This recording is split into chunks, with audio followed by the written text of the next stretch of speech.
രാഹുലിനും ഷാഫിക്കുമെതിരെ പാലക്കാട് കോൺഗ്രസിൽ പടയൊരുക്കം. ഇരുവരും പൂരപ്പറമ്പിലെ പോക്കറ്റടിക്കാരെ പോലെയെന്ന് കോൺഗ്രസിലെ ഒരു വിഭാഗം. ഉപതെരഞ്ഞെടുപ്പിനെത്തിയ ഫണ്ട് എന്തു ചെയ്തെന്ന് ഷാഫിയും രാഹുലും വ്യക്തമാക്കണമെന്ന ഒരു വിഭാഗം കോൺഗ്രസ് നേതാക്കളുടെ ആവശ്യം. രാഹുൽ മാങ്കൂട്ടത്തിലിന്റെ വിവാദങ്ങൾക്ക് പിന്നാലെ പാലക്കാട്ടെ കോൺഗ്രസിനകത്തും പൊട്ടിത്തെറി തുടരുന്നു.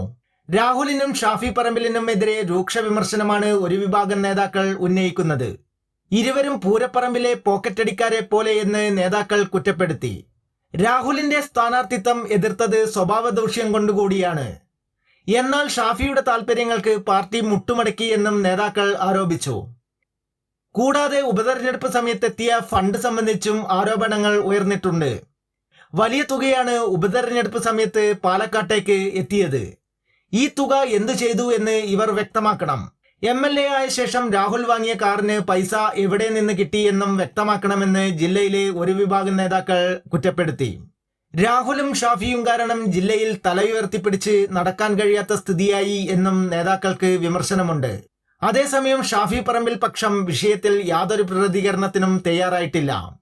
VK ശ്രീകണ്ഠൻ MPയും DCC പ്രസിഡന്റ് A തങ്കപ്പനും അടക്കമുള്ള നേതാക്കളാണ് രാഹുലിനെയും ഷാഫിക്കും എതിരെയുള്ള നീക്കങ്ങൾക്ക് തുടക്കമിട്ടത്. കൈരളി ന്യൂസ്, പാലക്കാട്.